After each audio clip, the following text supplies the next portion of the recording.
I've typed this intro a few times over the years. Just wanted to really get this right, or as best as I could, anyways. Because if you haven't noticed, Ninja Gaiden is one of, if not the best series to me. So, as a fan of these games, which might be an understatement, my plan was just to get their name out there again, to hopefully get some new people on board. But with this huge wave of support to revitalize the series, seemingly out of nowhere, it's only made me more fired up to get this done.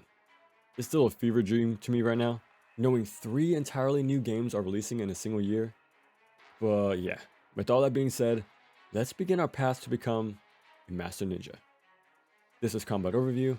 Here we go over the general controls, the main mechanics, who or what we use them on, and then seeing how it all comes together.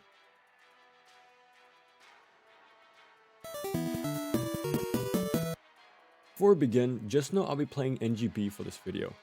Some of this will carry over to Sigma, but it's mainly focused towards Black. Okay, let's take this one step at a time. First thing you want to do is click the right thumbstick, because if you notice, moving it will put you into this first person view. Can't do much with it right now, so it'll be sort of awkward for your first time playing.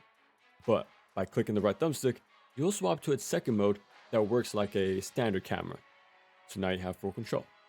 You're going to be using this majority of the time for either general uses or to manipulate enemy AI. But that doesn't mean the first person view is useless. It still has its moments.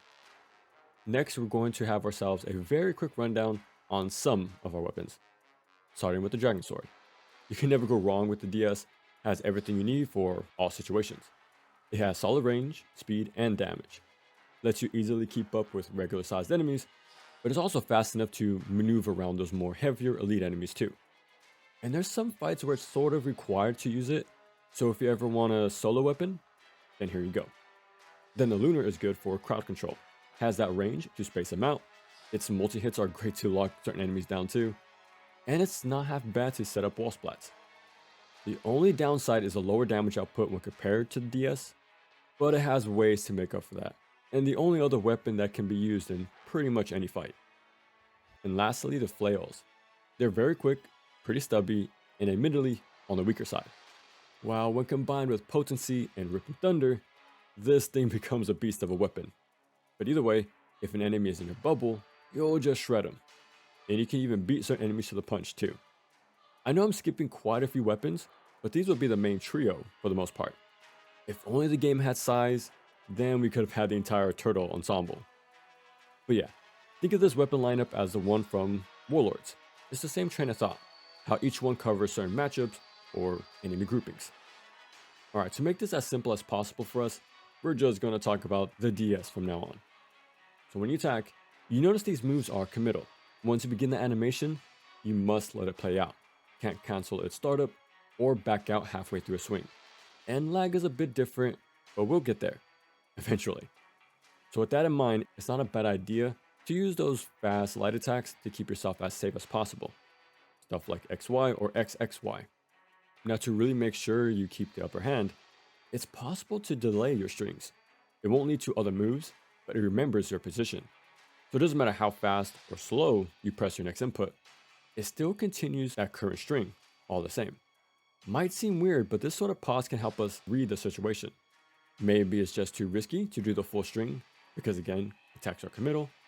Or maybe we want to delay to see what enemies both up close and from afar are about to do. So we can attack once, pause, and depending on their actions, you can readjust. It's also very handy to catch their defensive options, like rolling or blocking. So we can delay to ready a guard break, or delay to punish their roll recovery.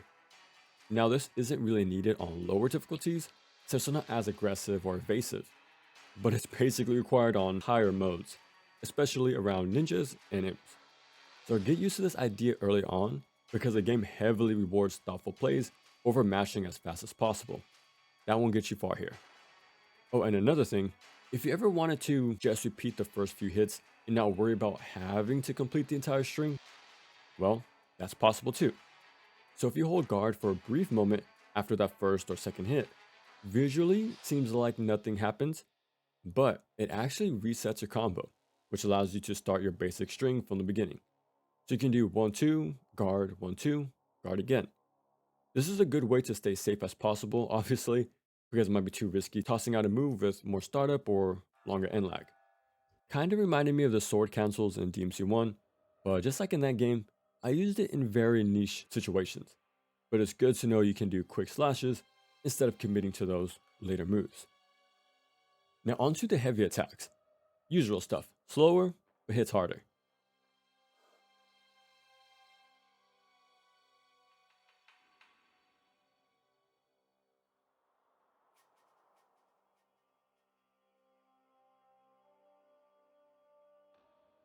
And when combined with the light attacks, we can do a few different strings.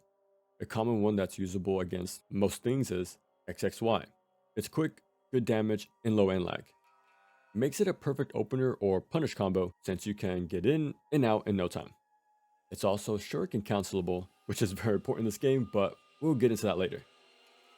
Now we can't overlook XY or light into heavy. This is extremely useful because it opens up so many routes. It singles out an enemy, which is nice.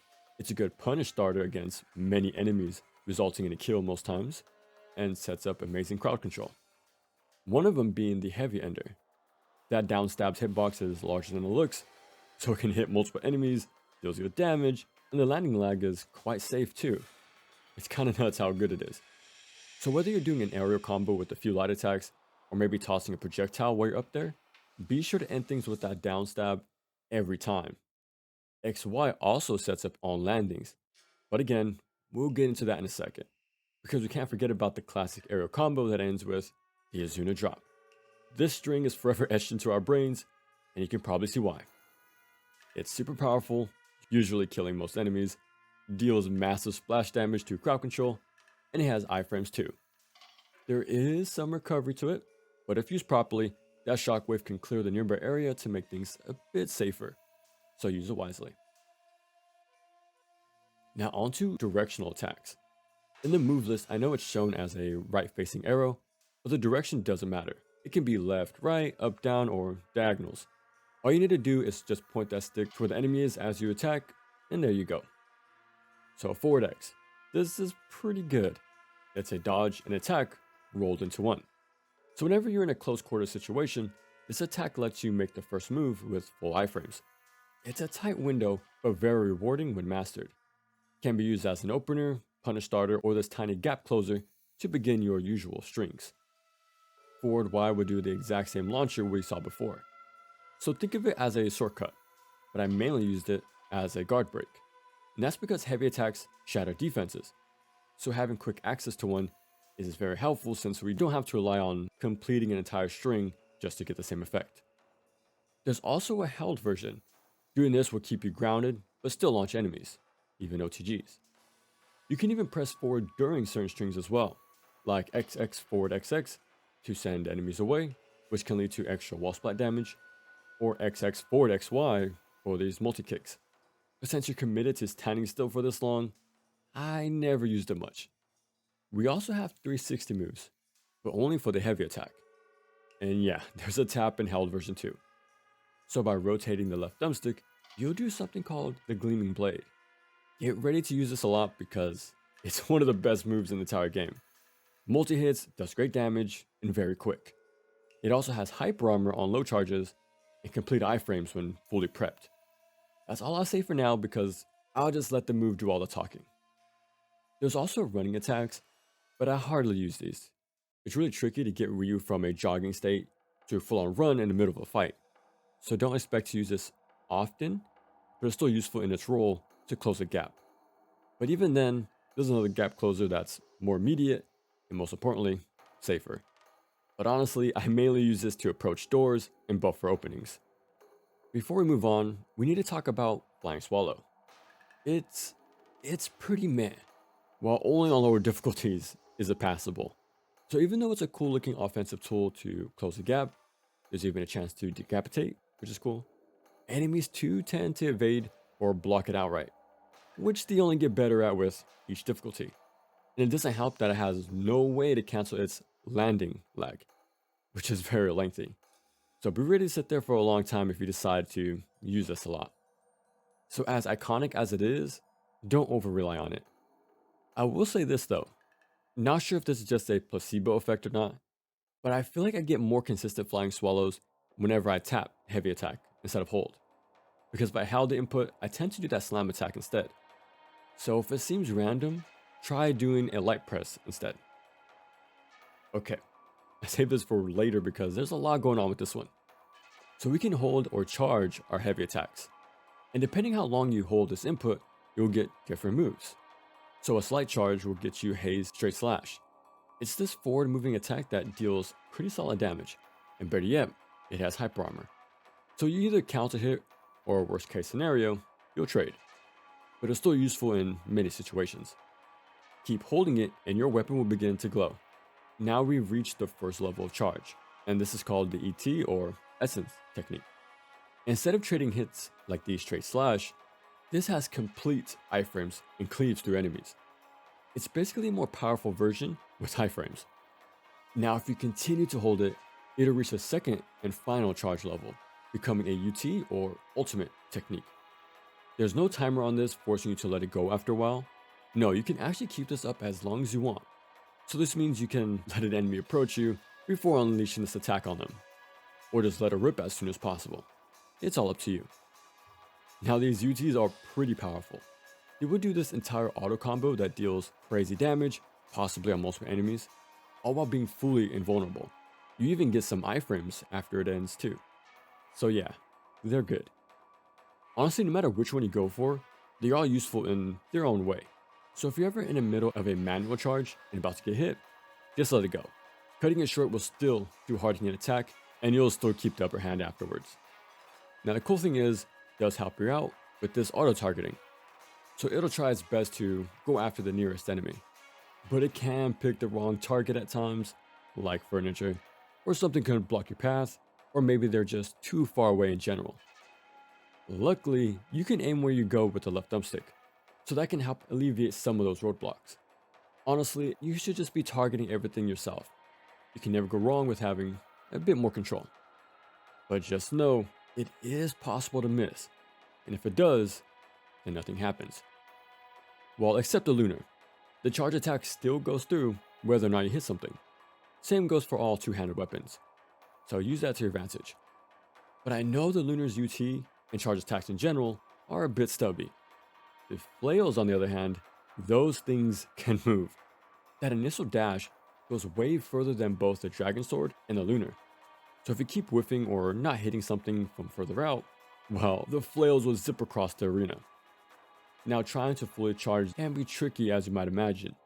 The time it takes to prep these is both lengthy and admittedly pretty risky. Standing still isn't really a good thing in Ninja Gaiden. But with the use of Essence, we will get a jump start to things. Okay, so similar to Onimusha, fallen enemies will drop these orbs. It can vary between a few, from yellow, which is money, blue for heals, or red, which refills a single stock of ki. So you can use your Nimpo. And again, just like Onimusha, we can absorb these nearby souls, or essence, by holding the heavy attack or 360 heavy attack.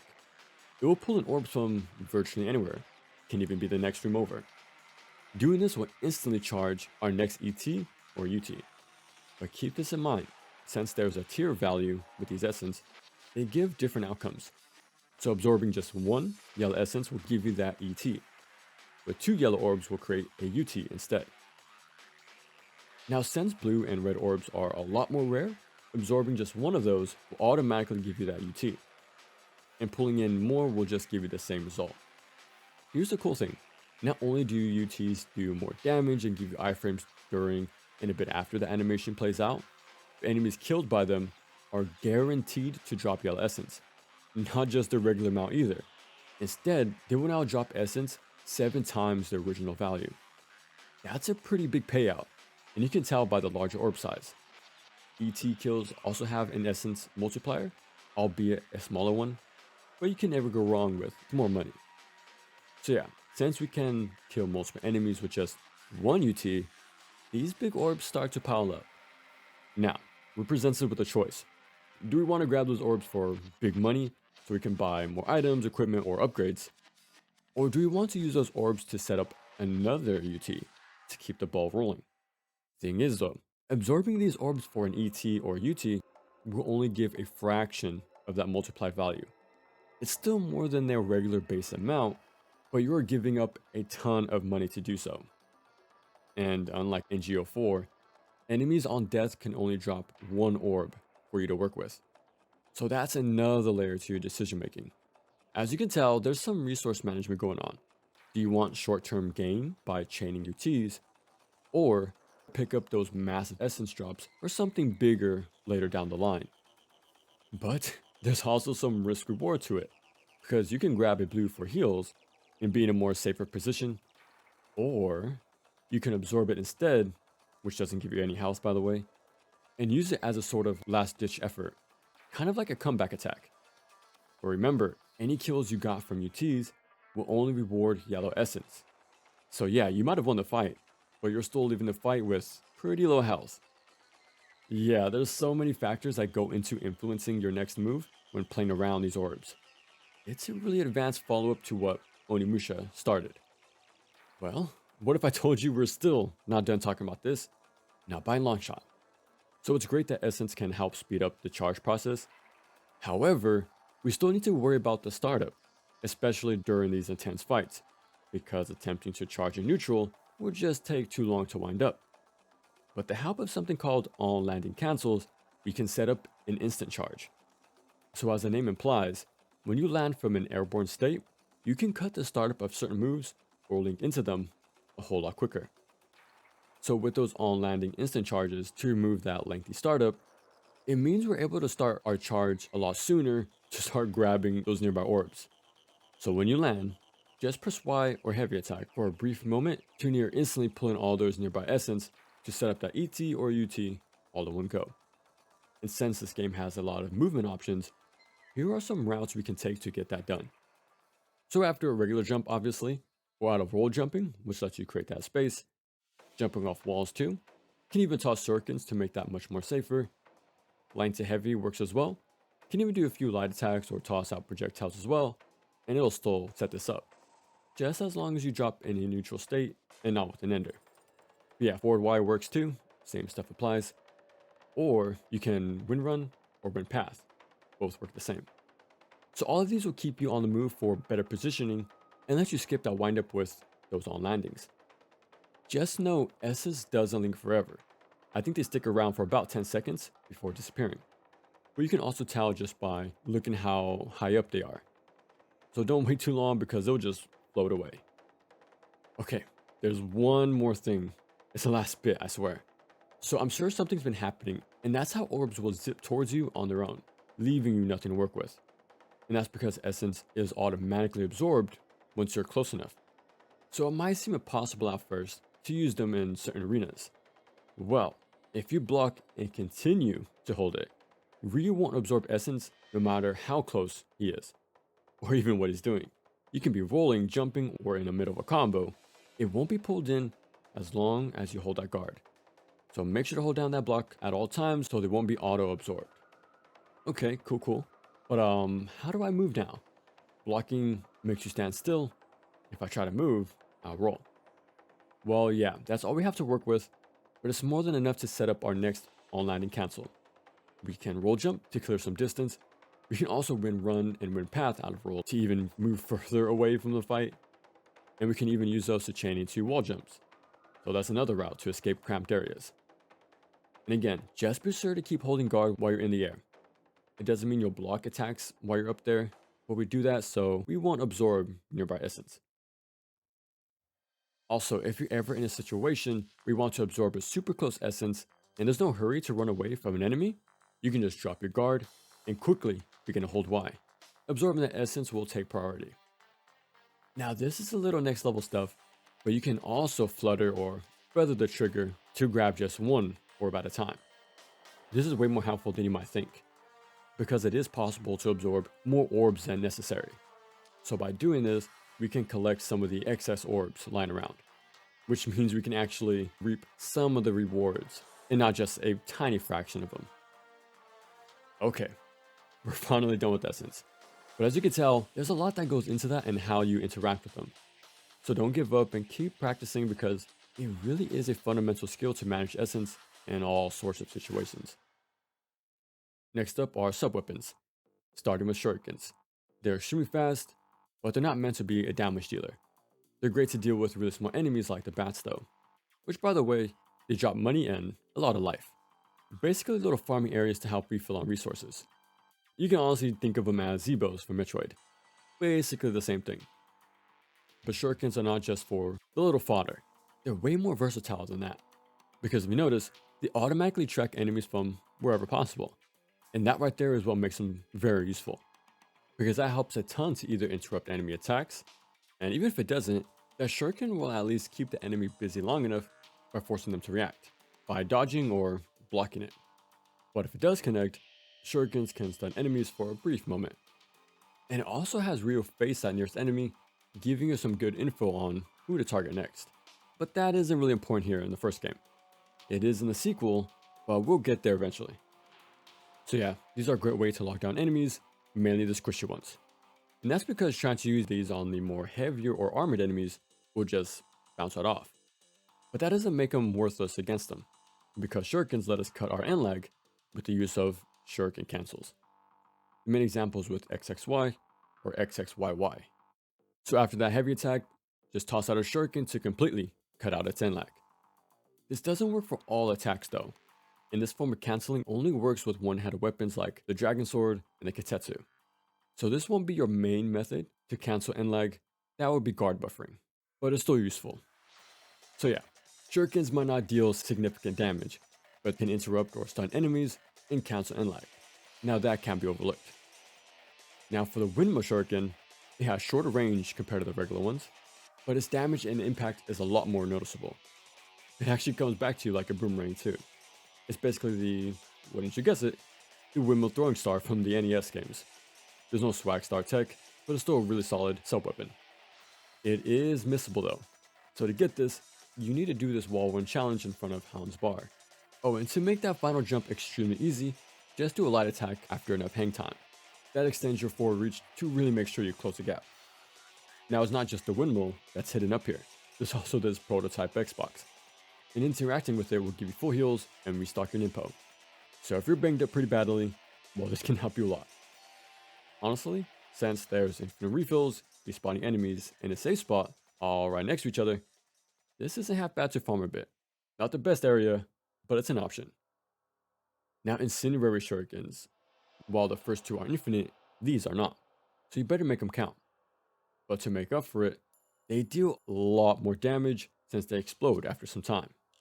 They also stagger an enemy on hit, which gives you enough time to follow up with extra attacks. So there's some distinct differences. Now onto smoke bombs. These are extremely good. So when Ryu drops these at his feet, he'll also do an automatic roll. But it's not just another evade, because that cloud acts as a distraction, so enemies will forget about you and focus there instead. And since they're too busy, you can reposition to either create space or to land a guaranteed attack. And the reason being, since they lost sight of you, they're way less likely to block or evade your attacks. These can also be a nice alternative, because enemies are completely resistant to regular shurikens, just bouncing off. But these give us a workaround, which is super cool. So don't skip out on these and experiment with them. Because I feel like it's a similar situation with flashbangs in RE4 and onwards, how it doesn't do direct damage, but once you learn how it hard counters certain enemies or leads into powerful setups, then yeah, you'll never want to go without them. And lastly, the bow. There's a pretty okay-ish auto aim on it. You can take enemy into your own hands by aiming down sights though, but there's no reticle. At first this will be very weird to use, but I did get kinda okay at it after a few playthroughs. But you can zoom in to help out a bit. It definitely helped me a lot to get an idea of where it lands. So give it time and you'll get used to it eventually. Well, you kinda have to because the entire military base is about using that bow. But yeah, there's 3 different ammo types. Regular arrows, which you'll mainly use during early game. Explosive arrows, which, yep, explode on impact. There's also splash damage and this lingering flame hitbox too. I actually think it's one of the better sub-weapons because of that. And then APF SDS, or just armor piercing shots. I wouldn't recommend to use these on normal enemies, but as the name implies, it's great to go through heavier armor targets like tanks and helicopters.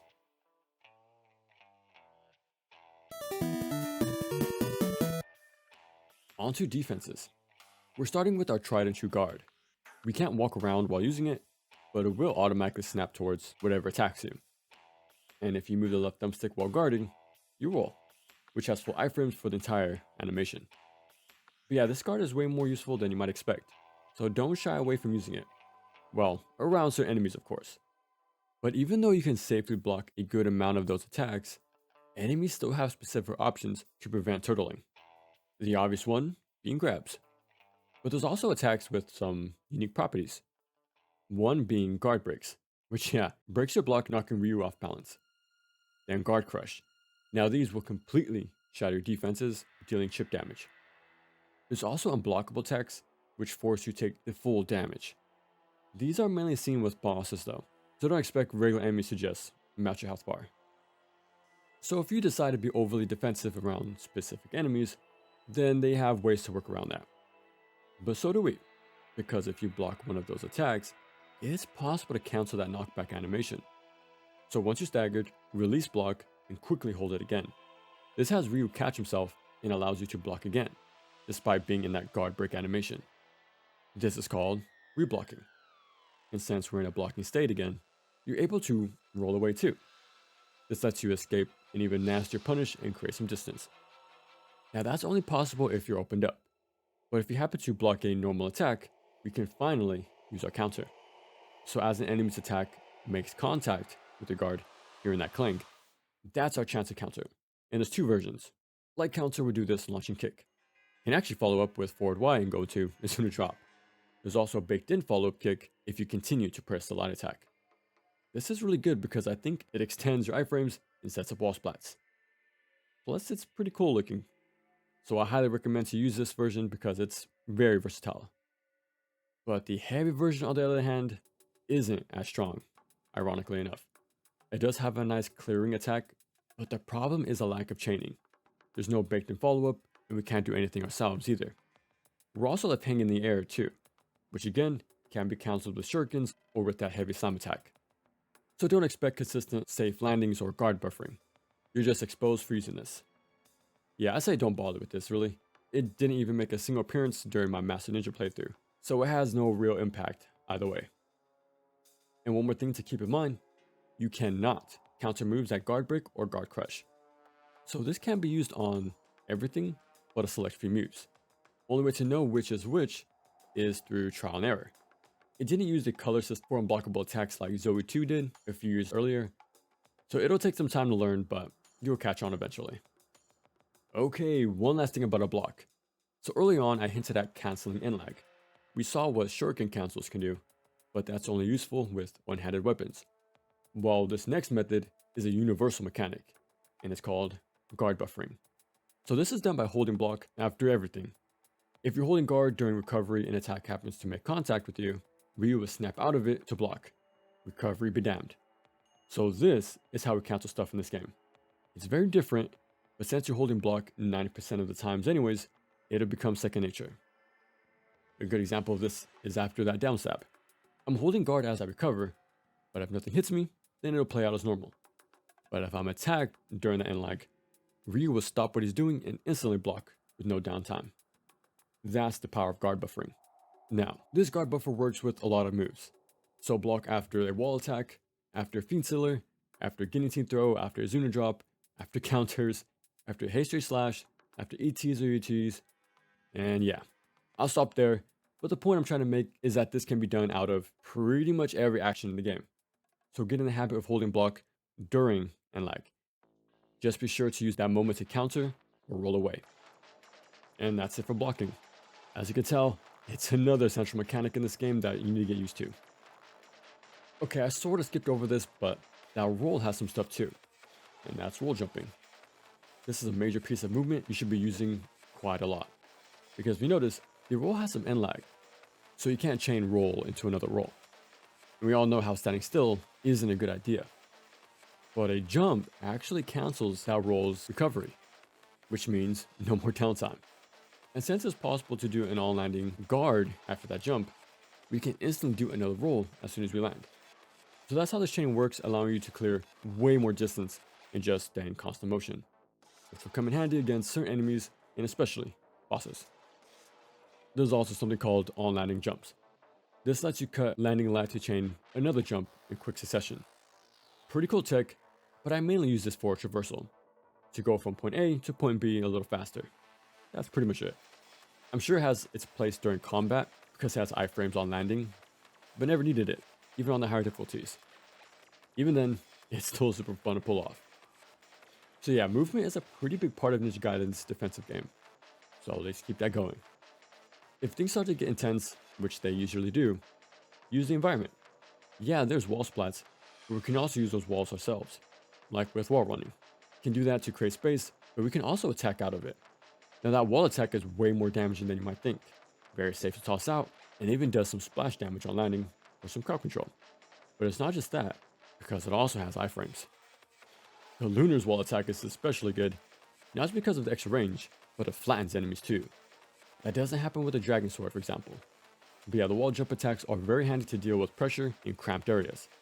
It's extra useful in the early chapters, that's for sure. Now for the final thing, Run and Wind Path.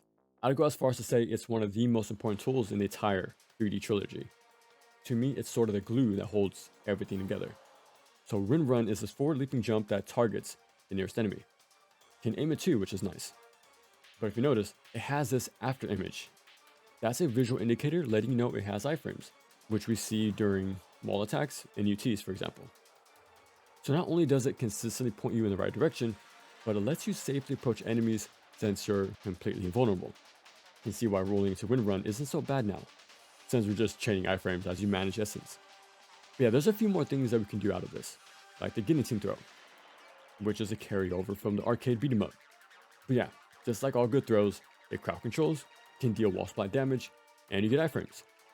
But to be honest with you, guillotine throw isn't used much in this game, so I'm gonna keep it short for now, but it'll get its time to shine in the sequel, so we'll talk about it more then. Now the real star of the show is the Wind Path. So when you're close to an enemy, press jump to use them as a step stool. You can even chain these back to back to escape a forming crowd. Not only does it let you reposition, but it also interrupts and stuns that enemy. So these staggers are a way to crowd control. And since they're left in recovery for a long time, it lets you do whatever you want. You can start a combo with XY, forward XY. You can even roll and still have enough time to follow up. Oh, and this works on practically every enemy in the game. So use this whenever possible is what I'm trying to say. Because it's a safer, more consistent way to approach enemies and opens them up all in one go. Wind Path also sets up on landing cancels. So these two follow-ups are classic tactics that work on any difficulty and will carry over to future titles as well. So the sooner you master Wind Path, the sooner you master Ninja Gaiden. And that's just about it. Always stay on the move with the help of your mobility options and use the level design to your advantage, which is what the NES games are all about, this being a constant motion. That was intentional too, because Yoshizawa, the director of Ninja Gaiden and even Klonoa, designed his games to have this sort of tempo or rhythm to them. He wanted players to be so good and familiar with his game that you'll develop this zen-like state to know when to attack, who to attack, where to jump, how to position yourself, and just execute on these actions around all sorts of enemy groupings combined with the varied stage layouts. For him, it was all about creating this never-ending stride or effortless flow to your every input. So movement has always been a key pillar to what made Ninja Gaiden what it is. And to have that be replicated in its very first 3D game is a pretty big accomplishment. You also have to give Ninja Gaiden 1 props for implementing movement as well as it did too. This is a very early 3D game we're playing here.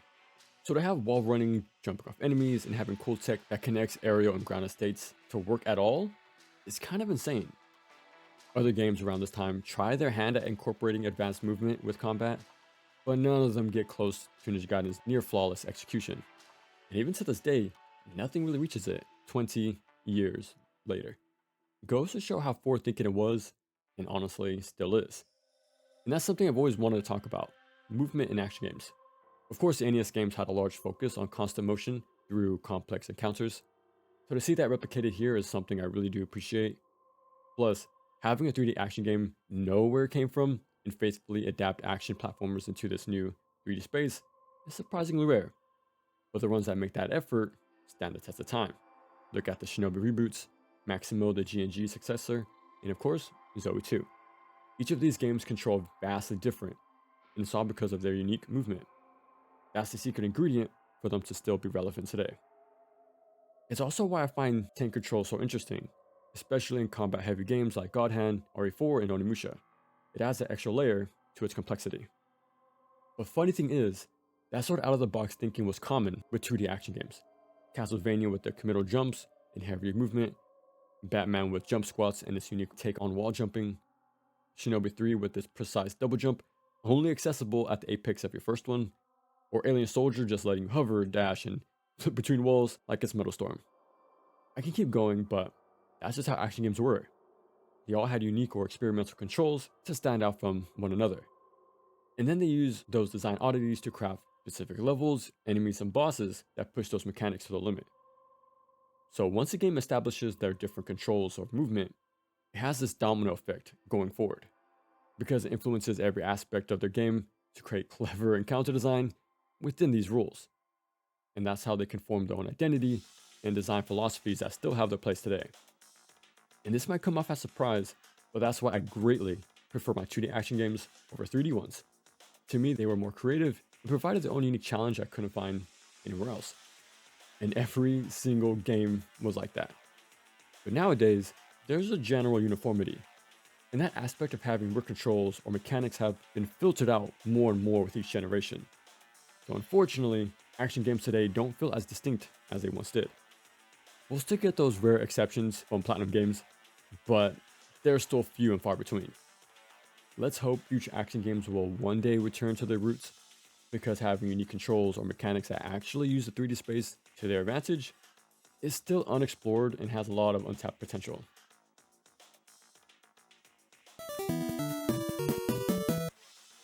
Looking at the HUD, this purple bar is our health, and you can upgrade it with the lives of 1,000 gods. It doesn't fill your health on use though, if only right, we'll still use them as soon as possible. And if you collect 9 life of the gods, you can increase your max health that way too. You can't use them all at once, so again, use them as soon as possible so they don't stack up over time. Also, I know it can be frustrating when a talisman gets used automatically, so if that ever happens or just don't feel like you're having a good run, hold down start and select. This will soft reset the game. I used this countless times, but it lets me try again soon after. Just be sure to have a recent save because you don't want to go back too far. Underneath that we have these flames, or ki, and these allow us to use our Nimpo, which is shown as a little icon to the far left. And we can also upgrade it, giving us an extra slot, but these are far more rare. Now Nimpo is a very powerful resource, kinda busted, but since they're finite, it evens out. So these give iframes as soon as you use them, the animations can be very lengthy too, so it's a break from the fight when needed. They're also extremely damaging, killing entire crowds or the enemy with a single cast.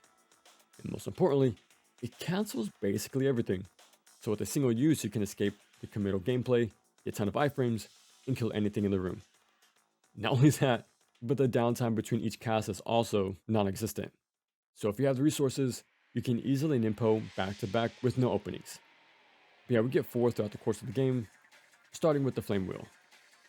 Well, this doesn't have constant iframes. It does on activation, but you'll be vulnerable afterwards. So it's basically a shield or barrier with some holes in it. But just like the NES counterpart, you can move while it's active, and these revolving flames hit enemies, which sends them away. It's also the only Nimpo you cannot upgrade, oddly enough. Now with all that being said, this Nimpo is still good, mainly against bosses. A quick activation gives you just enough iframes to phase through an attack. There's no drawn out animation, which gives you an opportunity to attack a whole lot sooner, and it doesn't send larger enemies flying either, so they're forced to take all the extra chip damage. Actually, it's the best counter to grabs. They give Dynamo, Pazu, or Jotunfrau. Flame Wheel comes in clutch in those moments. Now Inferno. This is your big damage dealer. So it has this AoE burst on activation for a bit of crowd control, then sends out this large fireball to do pretty massive damage. And since it has this AoE effect on contact, it's possible to clear a clumped up crowd. Honestly, you can never go wrong with it. And that's why it'll probably be your best bet for those problem enemies. Next is Ice Storm. Okay, onto Inazuma. This will hit everyone in the room, but since its damage is spread across multiple enemies, it's not as hard hitting, but it is amazing for those weaker enemies. And that's why it's a perfect Nimpo on higher difficulties. It's just a perfect crowd clearer to wipe out all those extra minions. Almost forgot, but you can upgrade each individual Ninpo too. And it goes without saying, just focus on Inferno and Inazuma. And real quick, to explain the joke for those who aren't familiar with NG1, Ice Storm is just bad. But when compared to everything else, it just gets outclassed by other Ninpo. By a lot, actually. Honestly, if it was deleted from the game, it wouldn't make much of a difference. And by the way, health and Ninpo are fully restocked between every chapter. You can imagine how useful that is to save on items and money. Of course, we can also upgrade our weapons too. This adds more attacks and improves their damage. We also get equipment, nothing too wild, just gives minor buffs and some added effects. The one I stuck with majority of the time is Armlet of the Sun, and that's because enemy health values are increased with each difficulty. Not a big fan of that, but this helps maintain that right balance a bit better. At least it's nowhere near DMC3's damage sponge enemies on DMD. So yeah, it's good for general purposes, and its passive effects is simple to understand. It's a straightforward damage boost to every kind of attack. Not bad. Armlet of the Moon is okay. It just slightly raises defenses. I never used this until I got to Master Ninja, but on any other mode, your health upgrades on lower difficulties should be large enough to take a hit or two and still be fine. The Armlet potency will buff kicks and throws, so it's limited to a few attacks, but if you're comfortable using flails, then this can be very strong in the right hands or legs. Armlet Celerity is the second most used equipment for me, and that's because it shortens charge time for both ETs and UTs. It's very useful in certain bosses, so we'll see in action soon enough. Now there's more, but they aren't used nearly as much. And something I highly recommend you do is pick up golden scarabs. There's 50 of them placed all throughout the game, and some are missable too, which I know might sound tiresome, but you'll find more than enough without issue, since the game places them along the way, making them very hard to miss. Just be sure to talk to Murmasa to collect rewards, and he'll give you items, equipment, and weapons too. The one I want you to focus on is the Debilero. It's the fourth weapon to get some real playtime, and for good reason. And the similarities to Onimushi don't stop because, just like Warlords, if you manage to collect every scarab, you'll get this super powerful sword, the Dark Dragon Blade. But you get it so late in the game, you barely have time to use it. Which again, is exactly what happens when you get the Bishamon sword.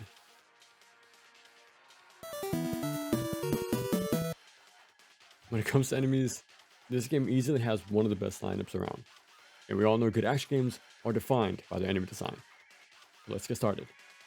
We're looking at ninjas first, and these guys are my favorite enemy. Not just in this game, but the entire genre. Kind of a big statement, but you'll see why. There's a few different versions, some exclusive to higher difficulties, but they all follow the same rules. First one being brown ninjas, the basic grunts. These are very standoffish, while when compared to the future ones, they're pretty simple, but if you're new to the game, I'm sure they'll still cause some trouble. No need to worry because they have no grab or guard break of any kind, so you can hold block and they can't do anything about it. Now the white ninjas are a step above, a lot more agile with their wall running, but the main thing that makes them stand out is the use of shurikens. They use them to interrupt you and punish your aim-lag. And black spider ninjas, we'll be focusing on these guys from here on out. That's because they have the full arsenal now. First things first, since they're very evasive, it's more than likely they'll dodge your attacks, especially the first one. But that's where delays come into play. They'll toss out a light attack to force out a dodge, wait, and then follow up with Y to catch their in-lag. That's a little more advanced because mistiming this will only get you hit instead. But it is also possible to win path to keep them still that way too. But here's the thing, when there's so many of these guys jumping around, layering different attacks from close and from afar, it's very risky to make the first move. Instead, it's best to stay mobile and be observant of what they're doing or about to do. So in close ranges, there's a good chance you'll see this forward flip slash. You can either roll away and close the gap with forward Y to punish, or just block it, because they'll be left in recovery. So you can punish with X, Y, and go from there. Now, if you ever see them roll to the side, they will either grab or do a combo. I kinda got screwed in this clip because he did both at the same time. But yeah, it's why I roll away from this situation entirely nowadays, just to be safe. At least they have very clear tells and consistent behaviors according to your actions and positioning. You won't be blindsided like Urban Rain, for example. The enemy design here is more fleshed out than that. And oh yeah, this roll is no different to them rolling through our attacks. So we can catch the roll recovery with something like forward Y. Not half bad to interrupt that grab attempt too. But again, that's more advanced. Now they also have a burst option in that mid-range. So whenever you see the spiral attack, you can light counter and then fiend sealer. or can block the entire thing because it's punishable afterwards. So do the classic XY into imagination. But they also have a combo of their own. I think brown ninjas, it ends at 2 swipes. Anything above them would do a 3-hit combo. And maybe even a 4th hit to mix you up. Again, they're negative on block. So guard the entire combo and then punish. Can also roll past that final hit if needed. Lets you reposition so you won't get hit from behind. So if you want to be extra safe, roll past the end here. But here's something to look out for. That 4th attack isn't true. It's just a tacked on move that's not a part of their actual combo. So if you're confident, you can still punish them after that 3rd hit, because that delay afterwards gives us enough time to counter hit with XY. There's 1 or 2 extra moves to look out for, like a dash attack, but these are the main stuff you'll see a lot of the time. And as long as you remember that most things are punishable on block, you can use that to fill things out. But the move that's limited to just a few is the incendiary shurikens. Obviously this is used when you're more further out, same way white and purple ninjas use their projectiles, but these are more dangerous, and that's because they'll stick to you and explode after some time. So to avoid that big damage, we need to use some of our iframes. My go-to pick is the roll. Since enemies are far out as it is, I don't mind holding guard to wait out the timer, which has a few cues when it's about to detonate. Once it goes quiet, and when the fuse ends, leaving no more sparks. You can also do wall attacks, wind path, guillotine throw, or ninpo. Those are a little more tricky for me, and ninpo is a little overkill to avoid that damage, so do whatever feels comfortable. But if those aren't working out, you can just block the explosion and take the guard crush. But since they have a very close tail before they throw these out, you can dodge out of the way, or better yet, through the shurikens to punish them too. So they have a lot of options no matter the situation. This is why fighting enemies in Ninja Gaiden Black is second to none.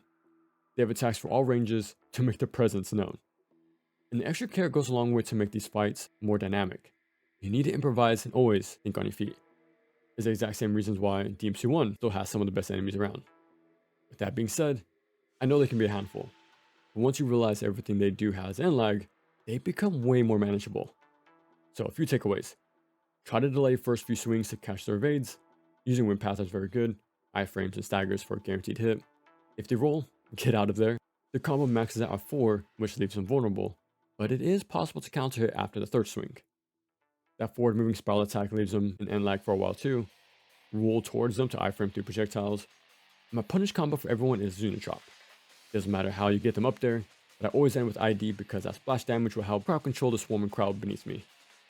But as an early game combo when you don't have the Zuna Drop unlocked, you can do XYY, XYXY, or XYXBY.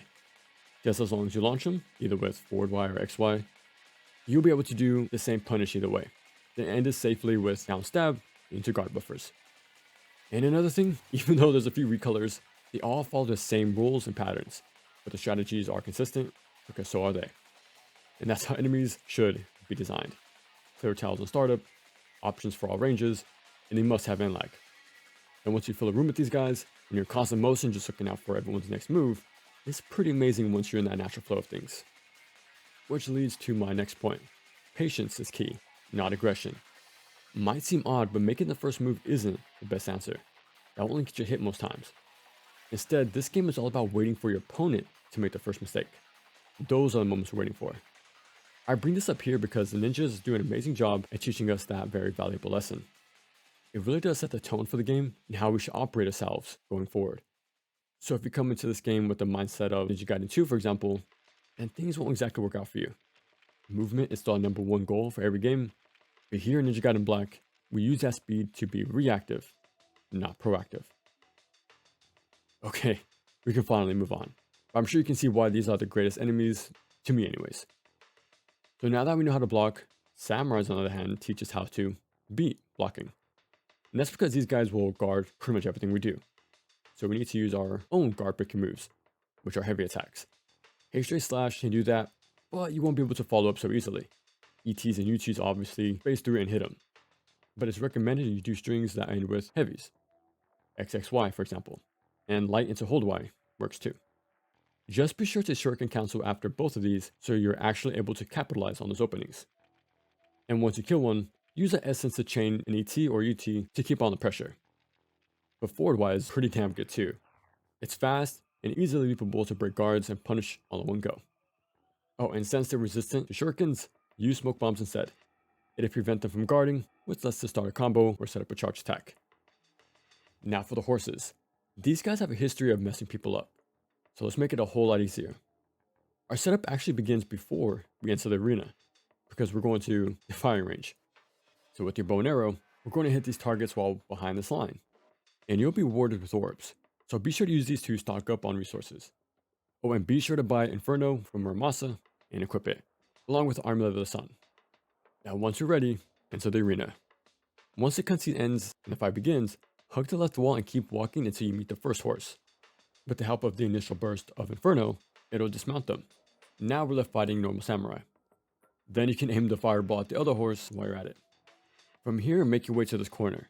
This little wedge is now our safe spot. Just be sure to face the camera at Ryu and nothing else. Doing this will lower their accuracy by a large amount, which also gives you free reign to charge ETs or UTs. Preferably with Lunar, since it multi-hits, good range, and works without needing to connect. But the Dragon Sword is fine too. Now there's two types of horsemen. The archer will ride along the perimeter, and the spear will beeline towards you. But there's enough time between his back and forth laps to get an AT at the very least. The mages are next up. This is more of a projectile based enemy, mixed with some close-up attacks. The thing is, they teleport quite often, so it can be tricky to track him down. Instead, let him find the way towards you. Once up close, they will do this 3-hit combo, and as we know by now, they're left in recovery. So punish with the classic XYY. This will kill them pretty consistently. Now for the fireball, we want to roll through it and punish with the usual XYY combo. And as all good action games do, there's an audio and visual cue to help with that timing. Click at his hands, or the middle circle that closes in, they're both good indicators. Also, since they teleport both to and away from you, it helps to know they don't fire at you from off screen. So this attack won't be something you need to worry about if you don't see them. It'll just be the triple psi attack instead. Well, speaking of which, if you ever get caught by that first hit, just block. This is a string, not a combo. So it's not guaranteed and you'll still be able to guard the rest of it, allowing you to punish afterwards. Next up are special forces. These guys are more brawly, so they're not afraid to get in your face. Now with extra pressure, you would think blocking would work just fine. Well, not exactly, because these guys have a grab, so we can't be too defensive. Now, if we can't wait for them to make the first move as easily, then it seems like we have to. But here's the thing, they also have a shield, which means we're basically fighting a mix of samurais, because of the guarding, and ninjas since we'll get grabbed for standing still. So we must break down their defenses and stay on the move. And with what we already know, we can use Wind Path and Gaiden Team Throws to get that done. And you can't forget about the smoke bombs. It keeps them distracted and prevents them from using defensive options. They can't block what they can't see. Now once you decide to attack them, be sure to end with a heavy attack. Because if you don't, they will consistently punish your end lag with a grab. But as long as you end with a guard break, either with forward Y or an ender for example, they can't do that because they're too busy being knocked off balance. So something like XXY is solid, since it ends with a guard break. Again, just be sure to shuriken cancel so you can follow up in time. So I usually do XXYB, X hold Y, shuriken cancel, and then loop. But you can also do back-to-back forward Ys. Just keep this going until they're dead, or Fiend Sealer, or use it to set up an all landing. Oh, and to land consecutive forward Ys without any precise timing, we're going to use a block reset trick. So after you do launcher and fully leave the ground, hold down block and don't let go. From here, just match that forward heavy attack. Doing this prevents the down stab from coming out and buffers forward Y instead. Super effective to guard break and instantly starts off punish once broken. Can even change your direction to hit approaching enemies as well. Next are the imps. Trying to attack them in neutral will just have them flip away, similar to ninjas. But honestly, discount everything. These guys on lower difficulties don't have a grab or guard break just yet. So their dash attack is counterable. Their burrow into the elite once they're close enough is also counterable. When they do a little backstep into lunging forward to a combo, that's also counterable. For now, it's not a bad idea to hold your ground to allow counter and prep a guard buffer after every single counter you do, which again, sets up your next counter. But once you get past normal, this strategy begins to fall off, since they get guard breaks finally. But as I said before, just roll through them and they'll still be left in end lag for you to punish. Then Red Dinos. Every attack will either guard break or guard crush, and they have hyper on those too. Okay, just like most enemies in this game, they have an option for every situation. The first move you most likely see is this roll attack. You can safely guard and even counter this move, or you can roll jump away to avoid it. If you find yourself behind him, keep an eye out for its tail sweep. What we want to do is fight him head on. That's because it'll bait out their most punishable moves. Its command grab bite and a sweeping fire attack. So when they ready a grab, roll away, then answer back with XXYB or XYY. Either is fine since they are short and damaging. And that flame attack is extremely hard to miss. It starts way high up before it even reaches you.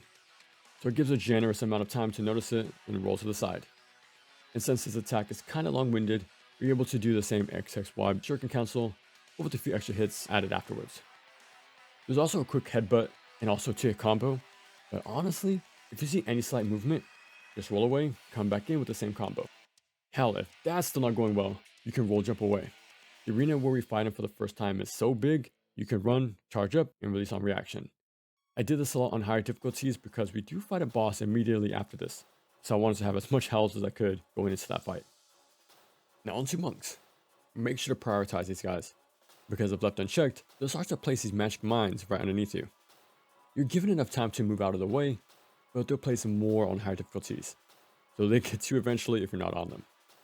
Now they really like to hide off screen, and that's when you want to be extra careful, because they're able to teleport right next to you and swipe away. Yeah, they're giving us a taste of our own medicine.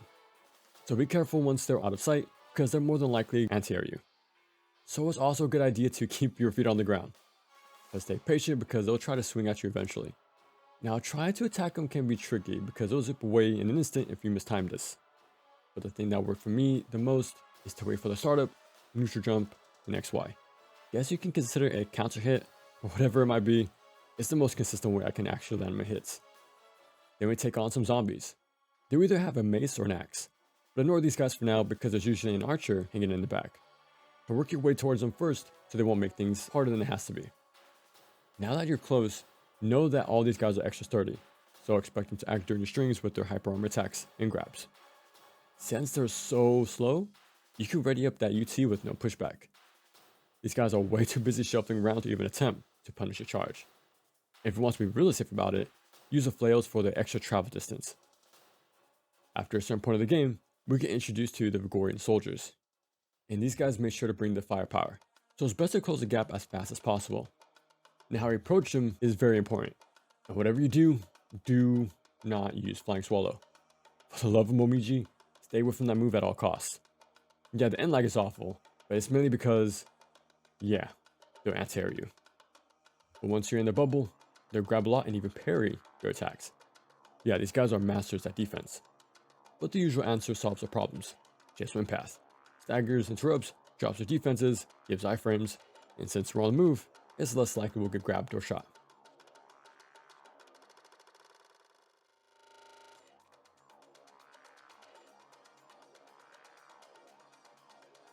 Now for the infamous ghostfish, just use flails. That's it. They're fast and toss out so many hitboxes around you, it's sort of like this barrier. So with their flails, do 2 or 3 light attacks, jump forward, light attack, then repeat. This will clear them out in no time. Now jump is very important because they can't grab you in the air. There you go. Another way is to jump forward light attack with a dragon sword. No real short timing either and requires less buttons too. Oh, and also they do have a set amount of spawns, so you'll clear them out eventually as you enjoy those drops. But if they manage to latch on, which they will, just mash those face buttons. Next up are cats. They're highly mobile, can wall run, can leap across the room, can flying swallow, and they have a grab too. So yeah, they can stand toe to toe with Ryu. But here's what you need to do. Wind path, wind path, wind path. I can't stress enough just how powerful this move is. So once you see them, use this to instantly shut them down. It's actually one of the few enemies where I make the first move whenever possible. It is a chance to hit your startup, but trust the plan. Because once we stop them, we're given a generous opening to forward XY into Izuna Shock, which kills 9 times out of 10. And that splash damage helps a lot too because it hit the other ones. Then you can use the essence to chain ETs or UTs, which also can be set up after wind path. But just be sure to guard buffer after that Izuna drop. It's the safe thing to do because they're also punishable on block. And if things are still going bad, use smoke bombs. Honestly, I never fought the crabs head on. They're either completely skippable or they're closely grouped with other enemies, which is too hard to pass up on such a perfect setup to use my Inferno. But I'm sure the basics of short combos into wait and see will work too. These big ogres, they're very simple, only having 3 main attacks to worry about: an overhead slam, an uppercut, or the sweep with the weapon. They are guard break and have hyper armor, so don't mash, be patient, and use blocking, because we can roll out of there to land XXY shuriken cancel with the windmill. I know it has more startup and recovery, but these guys are so slow that we can get away with tossing out this more damaging projectile. They also have this high jump, just wait a bit and roll inwards once the screen goes dark. That's their shadow, to get out of the way before he crashes down. But once we deal enough damage, he does go into this enraged mode. It hits harder and generally more aggressive, but it's the same plan as before. Wait for them to swing, reblock, roll, and then punish afterwards. For berserkers, these guys can be tough. They're basically the blitz of this game. As you can imagine, they cause some trouble. But I'm going to make this as simple as possible. So getting close. From here, he has 2 attacks I want to see: a vertical swing and headbutt. Both guard break, and they both have a follow-up attack. But no matter what it is, our response is the same: reblock, roll away, then forward Y with a dobby. Here's a tip though: you can and should delay your roll after that reblock, because if you roll too early, he won't do that follow-up finisher, and the ender of his has end lag, while the opener leaves him safe enough to either sidestep, parry, or hyper armor through our punish attempt. Yeah, he does everything in his power to stop mashers. But anyways, if you do things too quick, he won't fall into our trap. So delay your roll just slightly to bait that follow-up. I frame through it with the roll, then punish with forward Y. Not more complicated than that. And after dealing enough damage, it'll activate this powered up state. They actually get their own UT from this, but even then, the same plan works. Oh, and be sure to roll through that burst. He's pretty vulnerable afterwards. Now, what can make things a little tricky is a camera, arena, or inputs. If there's another berserker, you need to make sure it's off screen to deactivate their AI. If the arena is cramped, then you need to have the spatial awareness to know which way is best to dodge. And the forward part can be tough. You and the berserker are always moving, so you have to readjust for that quite often. But it's a soundproof strategy once you do. But that's still not all, because Black also added clone fights, each wielding one of our weapons. So we basically get multiple rival fights throughout the game, kind of like Tiger Joe. Well, let's make their fight more manageable. For me, all I did was XXY, shuriken cancel with windmill, then guillotine throw, they roll recovery. It actually has some strong tracking, so you're able to buffer this entire string, no timing required.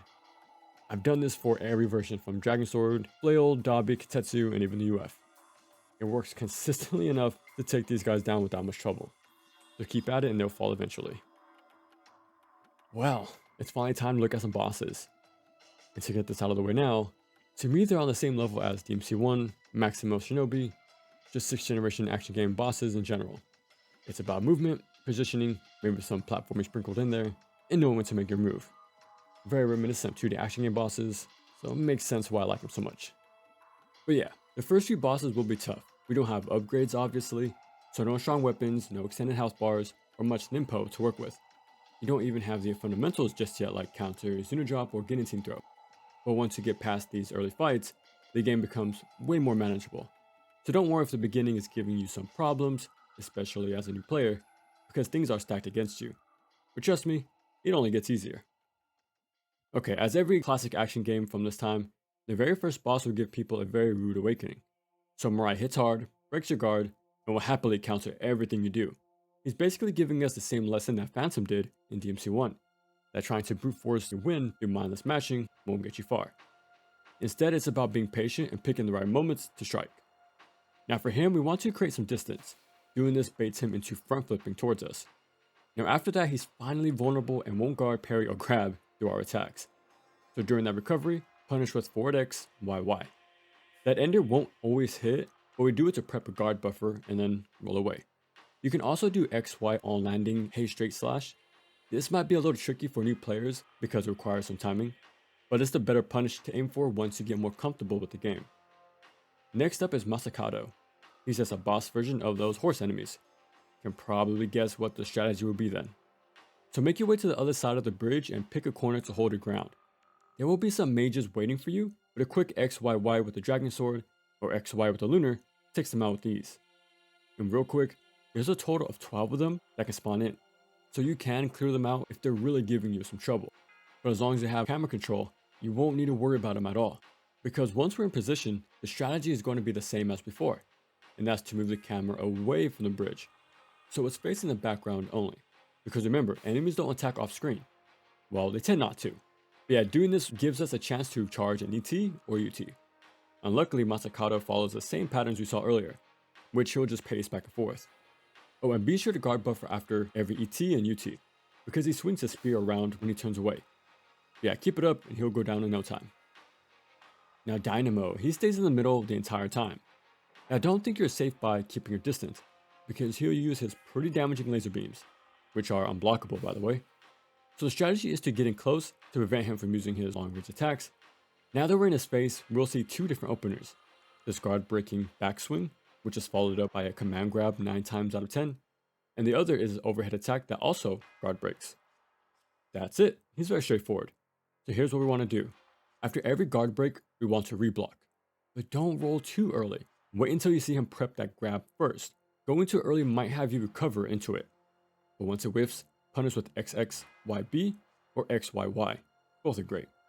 And if he does the overhead strike, immediately reblock, roll and do either punish combo. This is a 1-and-done attack that leaves him vulnerable soon after. So we have nothing to worry about once it's tossed out. Now after you land your combo, be sure to guard buffer, because he's about to attack again. But as you can see, we'll go into the cycle of attack, guard break, roll, and punish. So it's pretty simple as long as we stay in. There's a chance he'll jump, which creates his barrier. Then he'll fire off some laser beams. But roll jump around him until it ends. And yeah, smoke bombs can also mess with his aim here too. Hydrocubus. This thing is just a slow moving mass of something. The only thing you have to worry about are the 2 tentacles on either side. They'll do wide swipes or little swings to clear you away. That's pretty much it. But we can't just walk up and attack either. That's because it won't take damage until we sever those limbs. So for this fight, Flying Swallow will actually get some use for once. Usually I wind run for the help, then chain into Flying Swallow. But to be a little more efficient, as soon as it connects, Shuriken cancel while you're still in the air. Then do that slam attack. Just be sure to guard buffer when you land.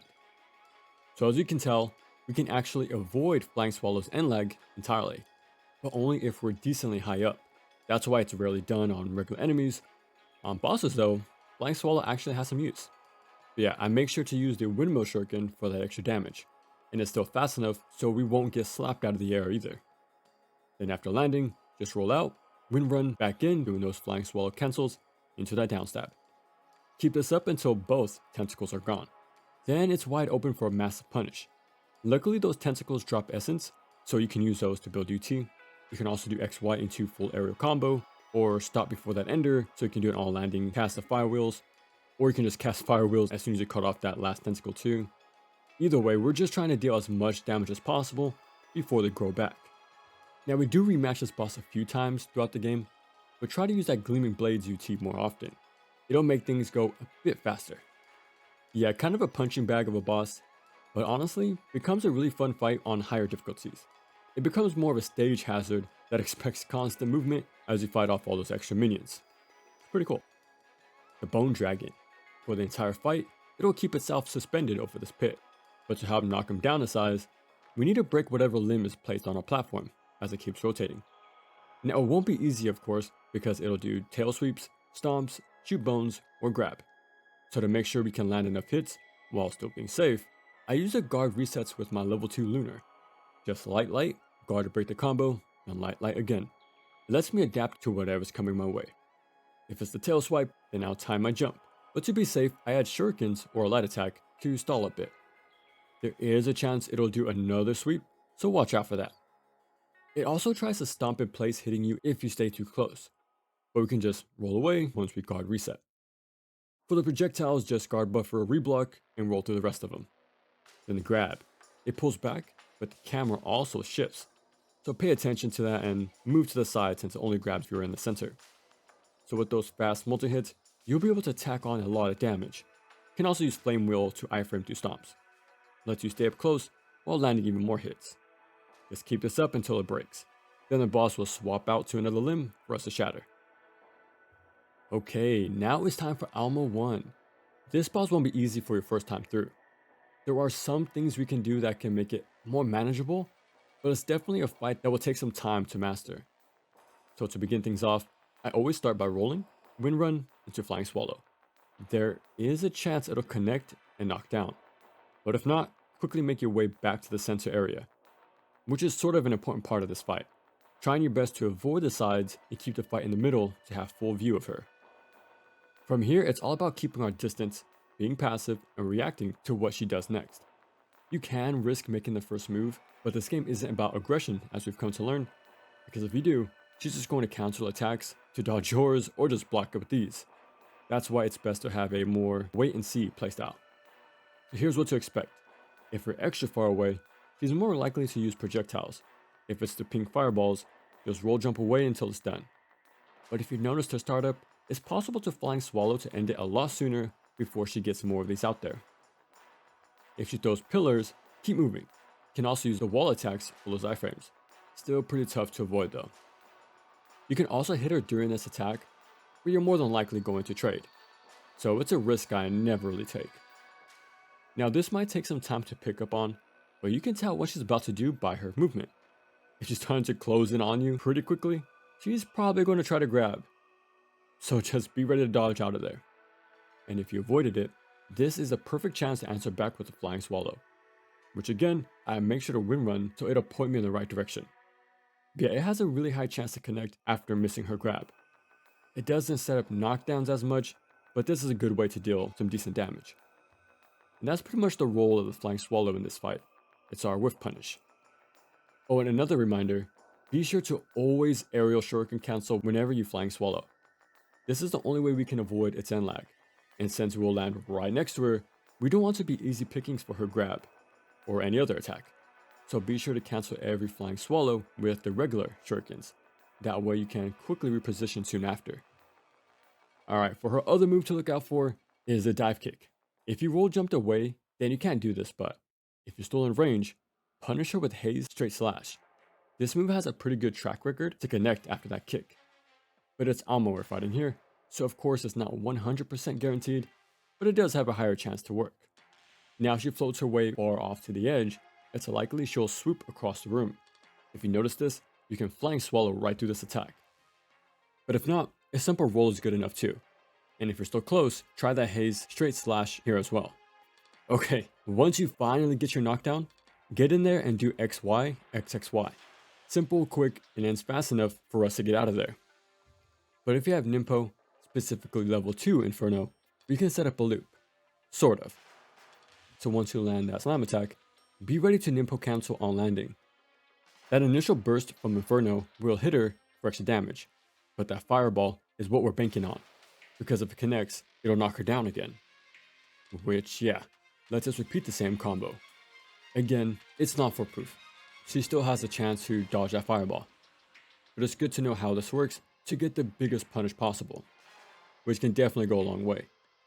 So as the ninjas taught us a long time ago, this game is best played when you stay in constant motion while you wait for your enemy to mess up. Now with that in mind, you can push things a bit further by playing more up close to bait her more vulnerable moves. She'll be less likely to use projectiles and it'll force out those melee attacks instead. A bit risky for new players, but once you're more aware of her attacks, playing up close will let you hit her projectile startups more reliably, or to see more dives and grab attempts, which gives us the better chance to punish her. So, avoid the sides, stay in the center, maintain this mid-range distance, pay close attention to her movement, roll or roll jump away from her attacks, punish grabs with flying swallow, be sure to shuriken cancel, and punish dive kicks with Haze straight slash. There's a lot to keep track of, but with time, you'll begin to pick up on more and more of her quirks. Good luck. From Shadow of the Ninja to Shinobi to Ninja Gaiden, tanks and ninjas have always been at odds. But alright, as soon as the fight starts, use Inferno. The tank has a chance to instantly fire its cannon at you, so it's best to avoid that entire situation by using some ki. Once that's done, quickly make your way over to this crate on the left. Not only does it give us the ammo we need, but it also gives us cover. Now we can shoot from behind this while being completely safe from those cannon shots. The angle has to be right, but it's pretty useful. Only thing you have to worry about is the gunner on top. He can damage you, but it won't knock you out of the first person mode, which is nice. So you're given a chance to hit him in time. But he does respawn. But as long as you alternate between both halves of the tank, you're able to shoot him down as soon as he peeks his head. The tank does move around, so will be exposed eventually. All you need to do is jump to the other side of the crate, then it's back to the usual strat. Now for the second tank, and it's the same thing. Hide behind the ammo box, Shoot the gunner, then the main body, anticipate the gunner's return after a few shots, swap sides when needed, and refill on arrows once you're out. Now right after this fight, we take on a helicopter. So be sure to restock on ammo while you're still down here, and grab this heal before we take this elevator up. And keep using your armor-piercing arrows for this boss as well. Okay, when the battle begins, hold that fire button to let the auto-aim do its magic. It's a decent way to get that aim somewhat close to help you out. So when you go into first person, it should be close enough towards him. Can get about 4 or 5 shots before it swoops to the other side. Just turn around and wait. You can try to shoot him while it's moving, but that's pretty tricky to do. It's helpful to know it always follows the same path and stops in a specific area every time. So you'll get a feel for it eventually. But alright, once it settles, you probably have enough time to shoot 1, maybe 2 arrows before it sends a few missiles your way. To avoid getting hit, wait a second before you start roll jumping, and that's because they're real projectiles. Need to think about that travel time, right? So rolling too early will just give those tracking missiles more time to curve. After that, the helicopter will always fly under the walkway and slowly hover up on the other side for easy pickings. It does go into a cutscene, but we still have full control while that happens. So immediately make your way to the corner where the ammo crate is. Can restock on arrows, and hold B to prep the auto aim, which sets up our ADS. We'll take time to have this sort of mental map of the arena, but try to place yourself behind the crate, because after we land 2 or 3 shots, the helicopter will fire off its next volley of missiles. But if you were behind the crate, you're able to roll into it, which avoids them entirely. From here, it'll make its rounds. Might drop bombs down the middle, or send missiles your way. You can try to snipe it down, but if that's tough, just wait until it follows the same pathing we saw at the beginning. And for the final boss of this area, the radio tower. This always gave me issues early on, but still struggling with the whole no reticle thing. But since we shoot stationary targets, it actually became one of the easier fights here. As soon as we enter the room, look to your right and fire at those enemies that drop in. There's a total of 5. Keep track in your head or let the camera window do it for you. Once they're gone, quickly aim at those dishes. And with the help of the explosive arrows, we can one-shot them. So just follow along the best you can, because a few rocket launchers will start to spawn in. Take too long, and you have a barrage of missiles coming away. You can shoot them, but since these guys are so tiny when compared to those dishes, you'll probably miss. And all that time wasted will only let the entire firing squad spawn in, just to shower you with more missiles. Then you have to worry about these different timings once they're all layered on top of each other. It becomes a mess. So that's why I ignore them entirely and just focus on the real targets. It made this fight way more easier once I did. Now for the worms. It usually starts off by trying to shoot you, so you should probably roll out of the way. But yeah, these fights are all about watching and evading. And don't try to walk up to it either, because you'll just fall into the electrified water. So just stay on this platform and react. Has a few attacks, but they all have clear tells. There's the projectile, which it reels back before leaning forward to fire, so just roll away. Can't do much to punish that. You can squeeze in some projectiles though, any of them work, but just don't go overboard with it. You don't want to be caught mashing. There's a sweep that moves across the entire room, has a noticeable tell beforehand. For that, just jump straight up. It evades it and sets up an all-landing gleaming blade all in one go. There's also this dunk. I don't think it can even hurt you. It's kind of a free hit for us, honestly. Usually I do XXYB, then time an extra light attack as it pulls away. Or you can Gleaming Blade. The last move is a Scrab. The only chance you'll see it is when they're in that little hole in the wall. But as long as you're not in the middle, you'll be fine to punish with XXYB. Now we have to fight 2 of them at the same time. But we're still looking out for the same stuff. So no surprises here. But it's actually kind of fun keeping an eye out on both of them. Really puts your pattern recognition to the test as you bounce back and forth. As you could imagine, Gleaming Blade is still your best friend here, so use it whenever possible. I've always liked the look of Pazu, reminded me of Summon Skull a bit. But yeah, we're actually not using the Dragon Sword this time.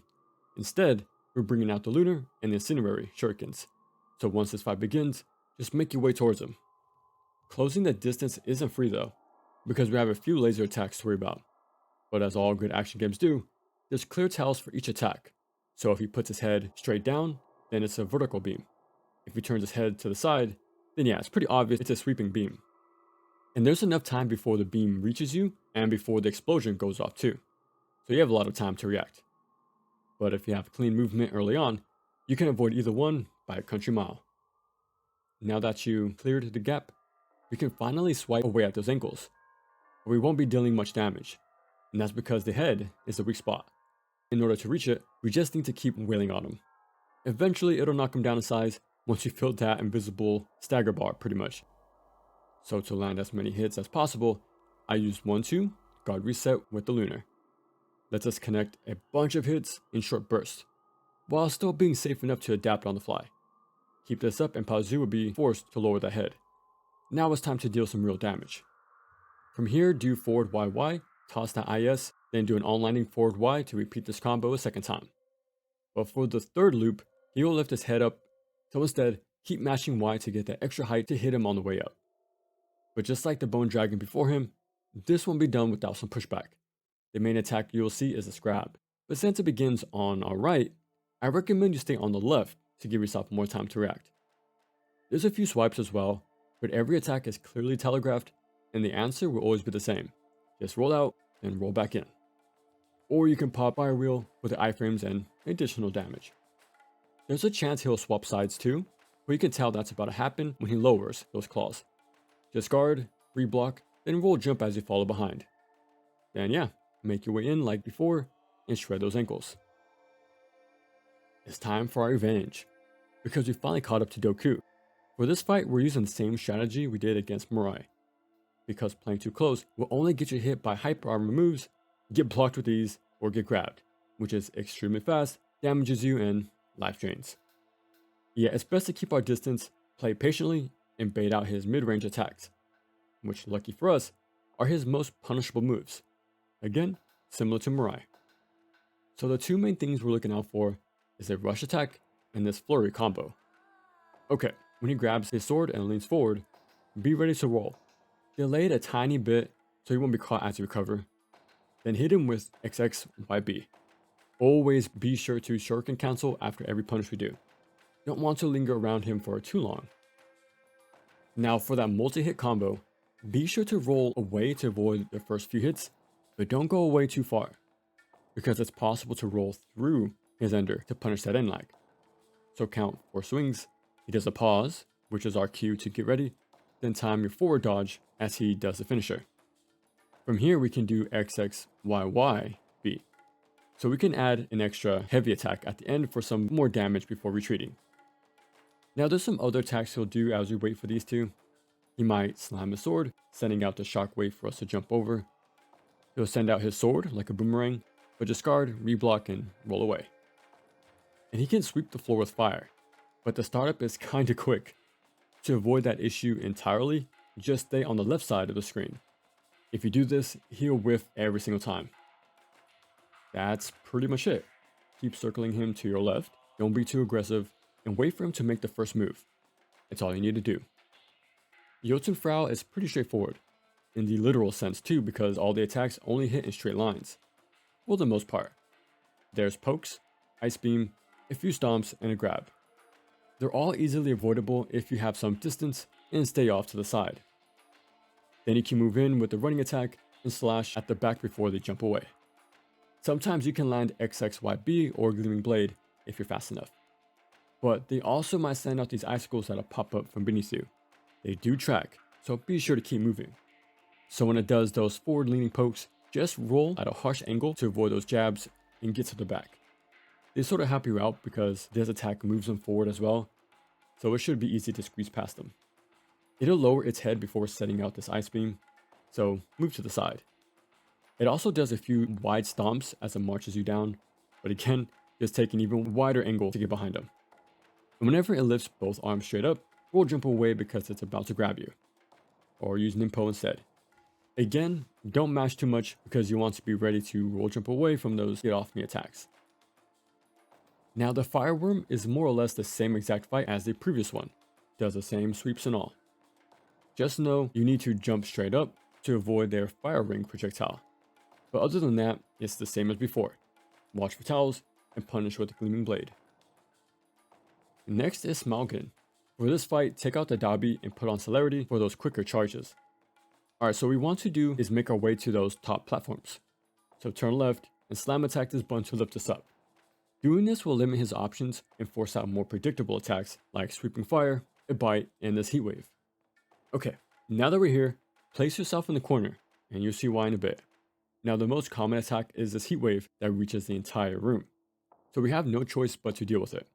For me, once I hear that high pitched roar cut off, that's when I roll. But if you're having trouble with the timing, probably best to eat the guard crush damage instead. It is definitely lesser of the two evils. Okay, from that roll, I buff for a charge attack. And with the help of celerity, we'll have ourselves an iframe attack to phase through whatever it throws out next.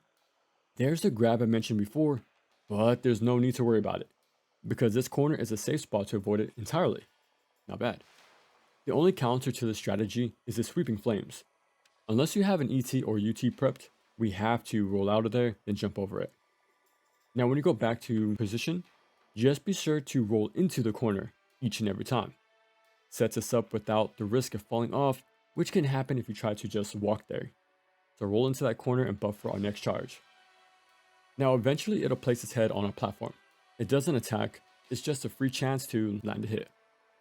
But instead of waiting around for this to happen with other weapons, our absurdly far-reaching UT is why we went with the Dobby.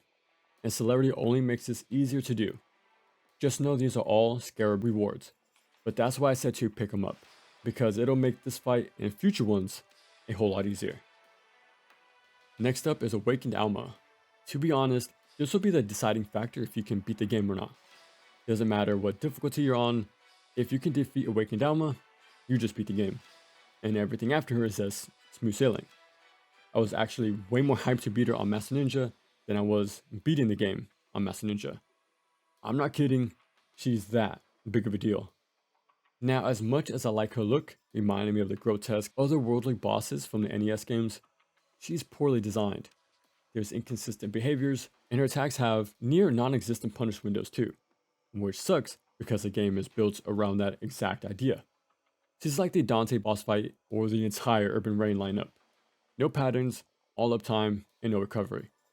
Up to this point, every enemy and boss had clear moments of vulnerability, aka end lag, but since she decides at random when things connect, this fight is a roll of the dice, which again, sort of breaks the rules of the game. So don't expect to be rewarded for pattern recognition, timing, and consistency. There's still ways to avoid her through good movement, which I like, but it won't guarantee a hit as other bosses did. And this only gets worse on higher difficulties. Honestly, I enjoyed fighting Nishi and his Taros way more than her. They're challenging, as they should be, but it's fair. That's because of their consistent tells and are actually punishable if dodged properly. But anyways, this fight would be an uphill battle. Alright, so expect similar attacks like the pink fireballs and pillar toss. Just roll jump out of there. That's the plan here actually. So we're going to keep our distance while avoiding her projectile attacks. Eventually, she'll drop down. Now that's what we're looking for. Once she's on our level, watch out for a rush attack that's coming our way. But it's the reason why we have celerity on. So as she marches along, roll jump out of there to create some distance. From here, be sure to set up an all-landing charge. Either a regular one or gleaming blade. Both are fine. Now as we wait for her to turn around, let's hope she'll run us down one more time. Because the plan is to iframe through this attack as we deal some damage of our own. If not, she will fire off pink fireballs instead. But with the help of celerity, we should have an ET ready at the very least. So let it go to avoid them. Now if you manage to land that UT, there is a small chance she'll stop right in front of us. So try to land an uncharged gleaming blade for an extra hit. And if you notice it staggers her a bit, quickly flying swallow to fully topple her over for an even bigger gleaming blade punish. And that goes for everything here. If she goes off balance, be sure to flying swallow as soon as possible. Yeah, I know this can be tricky to do, but spamming flying swallows back to back in hopes it'll connect one day isn't any better. But here's something that does work a pretty decent amount though. Okay, from what I can tell, using Inazuma during her singular pink ball attack causes her to have more downtime. Now Inazuma in general has a really strong track record to knock her down, but she'll recover before we can do anything with that. That's not the case if we use it during that specific attack, however. For some reason, she stays down even longer, giving us enough time to roll jump, roll again, into run, and flying swallow. Sometimes I can land an extra XXYB as she flies back up. Now just be sure to use a level 2 Inazuma, and that's because a maxed out level 3 Ninpo knocks her down way too soon, while the level 2 Inazuma knocks her down at the tail end of the attack. Not only that, but you also have to deal with the longer cast animation that every level 3 Ninpo gets, which means you're stuck waiting around before you can act again. So, shorter animations combined with later knockdowns equals more wiggle room to work with. And this goes for the loop in the Alma 1 fight as well. Either way, this is a very resource heavy boss no matter what you do, but it's the reason why I said to not hold back from using everything you got. Now look who's still hanging around, because we have to fight Spirit Doku. So he'll always approach you as soon as the fight begins. So wait till he makes the first move, dodge, and get out of there. After that, the game plan is still the same as before. Don't stay close, and keep your distance to bait out his most vulnerable moves. And that's when he lowers both arms. Once that happens, he'll chase you down. And that's our sign to ready up a Gleaming Blade. Here's the thing, doing it too early gives him a chance to cancel this rush to use another attack. But doing it too late will have him block this Gleaming Blade instead. So what worked for me, wait until he moves forward. That's the cue to begin charging. Him putting his arms down is my sign to get ready, but then I do my input once he commits to the rush. Hopefully that makes sense. Once he's close enough, then I release that charge to shred his health bar. Of course, with full iframes. And that's it. It's a pretty straightforward fight once you get that timing down. After that gauntlet, we take on Marbus himself. He has a few attacks, but each have very clear audio cues. Okay, Marbus likes to hover around the arena and never fights on foot. You can't reach him with XYY though. But I just wait around for his attacks most times. And he'll do the same because he summons backup to keep us busy. But lucky for us, those guys are left vulnerable. So before they can even act, we can easily set up an Azuna drop if we can find them in time. As for Marbus attacks, if you hear this little growl, he's about to slam pretty much straight down. So quickly roll out of there and then move in to land XXYB. But if he laughs, be ready to roll jump away from his fireballs. Now once he's done sending those out, there's a very good chance he'll follow up with the spiral dive attack. Before he does this, you'll also hear a high-pitched noise as he goes off screen. There's kind of a lot of tells to get yourself prepped for this attack, which is good, because this is what we need to see to set up a complete stun lock loop. So as soon as you notice it's happening, use Inazuma. I don't know why, but for some reason this will shut him off for the rest of the fight.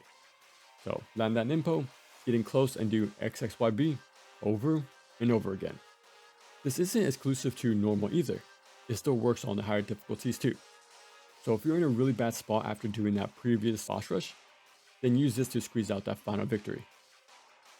Before we talk about Emperor, I like how the demon statue that opened up the gate is pretty similar looking to the one from the NES Ninja Gaiden. Thought that was a pretty cool detail.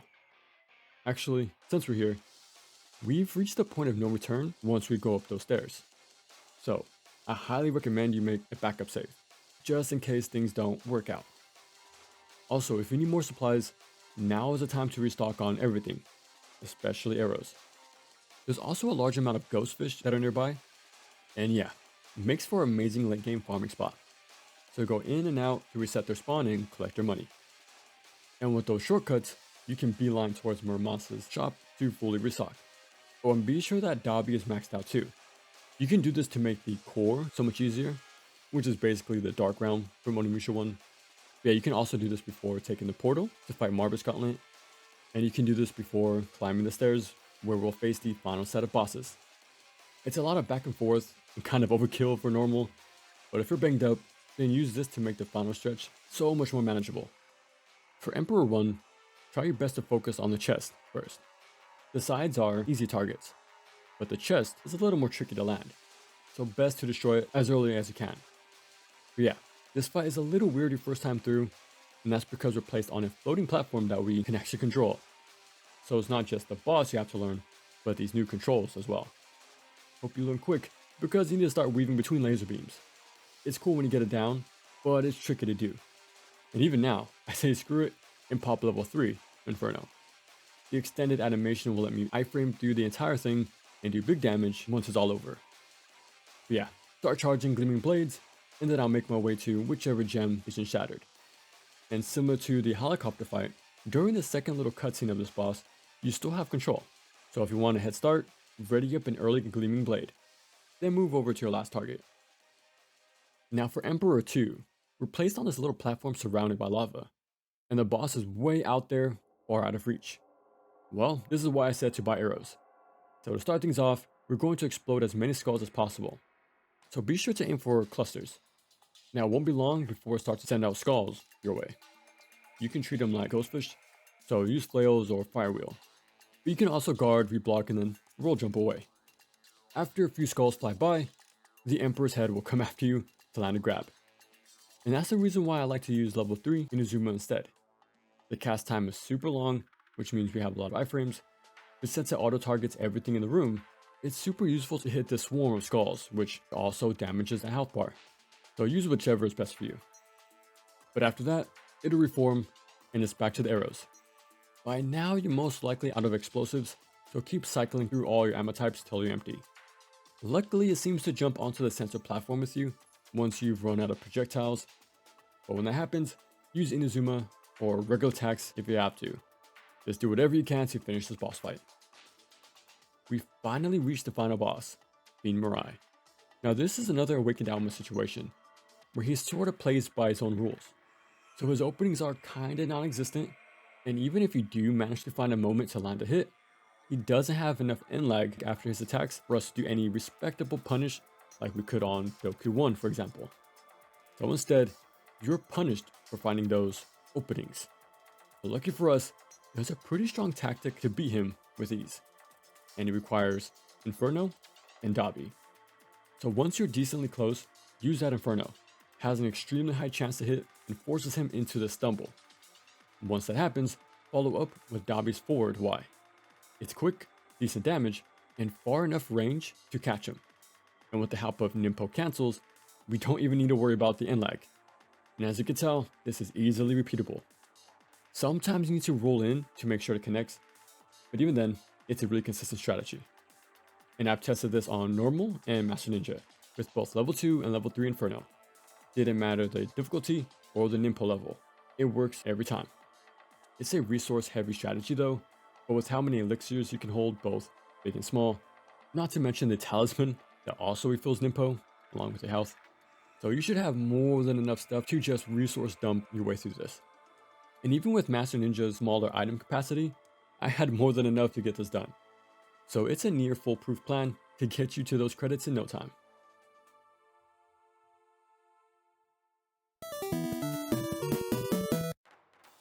And that's Ninja Gaiden Black. It's not just one of the best action games, but it's easily one of the best games ever made. It revolutionized the genre, set an extremely high bar, and then left everyone to catch up. And if you ask me, no game back then, or even now, 2 decades later, come close to what this achieved. But that's why it's been my golden standard for everything I cover, and the reason why I look at these games the way I do.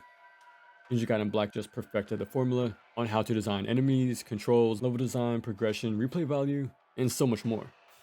Enemies have unique roles and are here to actually pose a threat, not just from far away or up close, but everywhere. And they're intelligent enough to react to your every action, but still designed fairly with a ticket system, startup, and end lag. No abusive input reading, and no mess of overlapping hitboxes. There's actual care to create engaging enemy design for you to interact with. And with the tight balance of this game, those interactions are swift, because time to kill is fine-tuned to near perfection. We aren't here to juggle damage punches. We are here to fight enemies that want us dead, but they fall just as fast. And the way NGP handles higher difficulties is one of the best around. Instead of making lazy number changes, we start with different weapons. There's remixed enemy groupings, past enemies are rebalanced, we get entirely new enemies, new mini-bosses with clone fights, completely new bosses, additional minions in every major fight, which creates a whole new dynamic.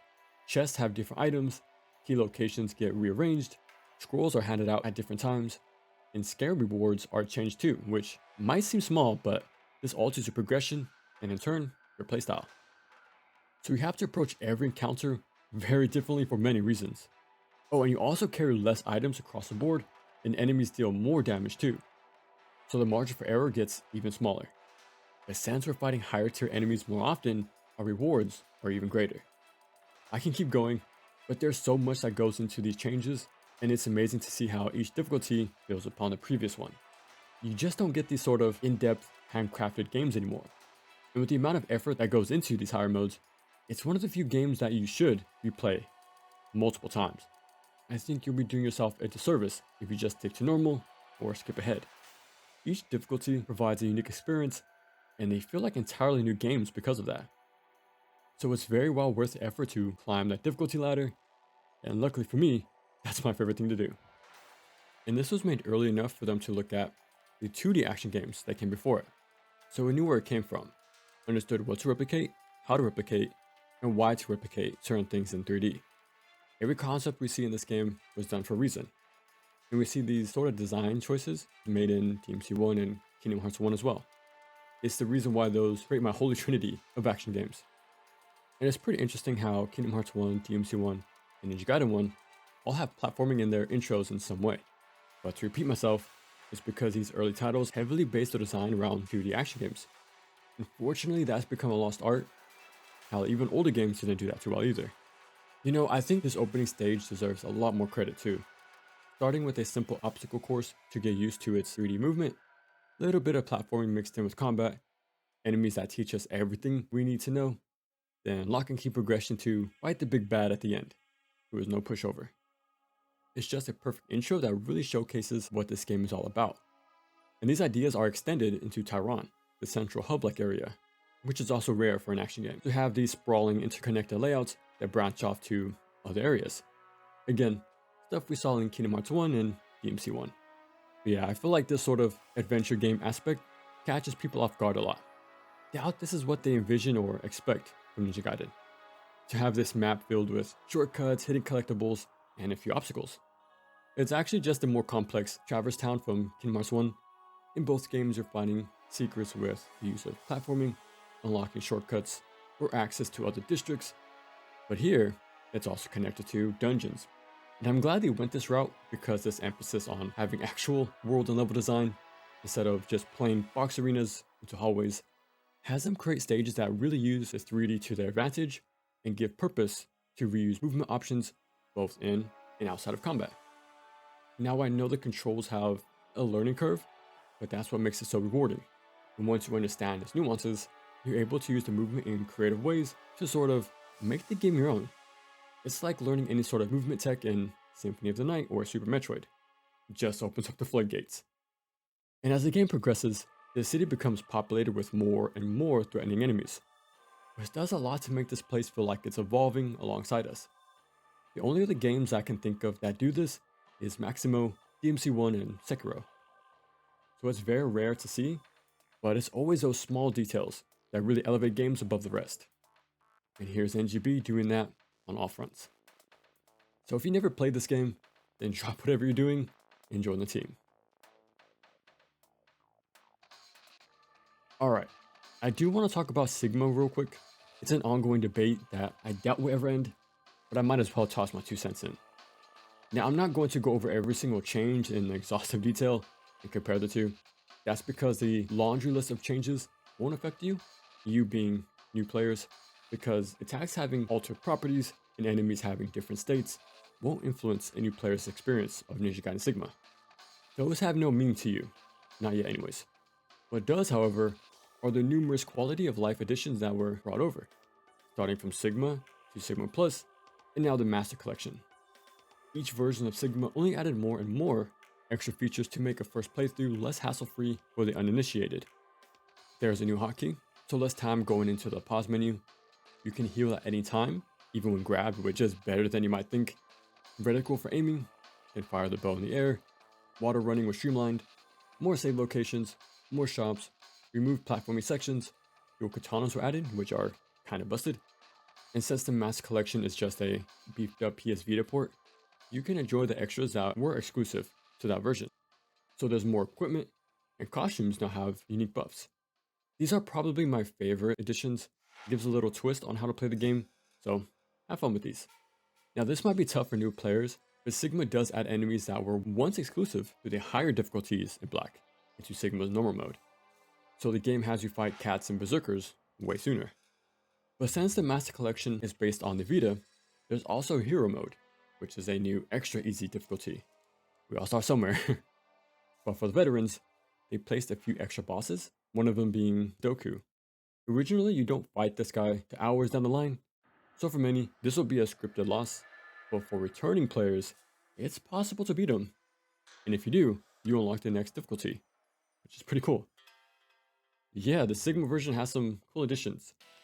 So why do I still prefer Black? Well, it isn't because of Rachel, that's for sure. I think she's pretty cool, and I like her tanky grappler sort of thing going on. But I see where people are coming from when they list her as their deal breaker. Ryu alone has a lot to learn as is, so to put a pause on that process to start over with an entirely new character is kinda jarring. But as someone who's already familiar with Ryu's playstyle, I don't really mind the switch up. To me, Rachel is just a nice bonus. But that's the key word here. I would have preferred if her sections were bundled together as a companion mode, basically separate ways from RE4 or Lucia from DMC2. Would have kept Ryu's original stuff intact while giving Rachel her time to shine too.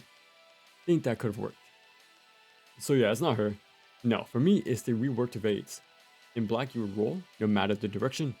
The Sigma decided to change that. So we went from having a dodge with consistent rules to something that changes every aspect for the sake of it. And the biggest culprit is that backflip.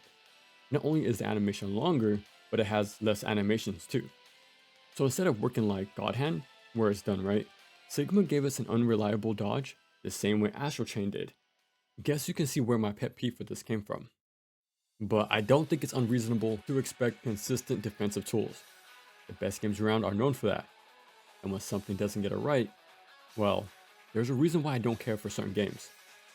So since I take my defensive options very seriously, that became my deal breaker for Sigma. It might seem small, but these sort of oversights add up. So to any newcomer, Sigma is a fine way to play 1. It's still the same top-notch game, with a few changes. Maybe just a tiny bit below Black, but again, it's just up to personal preference. It's pretty obvious which one I prefer. But every version has their own pros and cons to pick up on. So it really comes down to what you want out of this game. Or for most people, what platform you have access to. And it just so happens that the widely available version has the most beginner-friendly features. Now, if you do have an Xbox, then I encourage you to pick up NGB. But hey, just trying out the series any way possible is what's important. So have fun.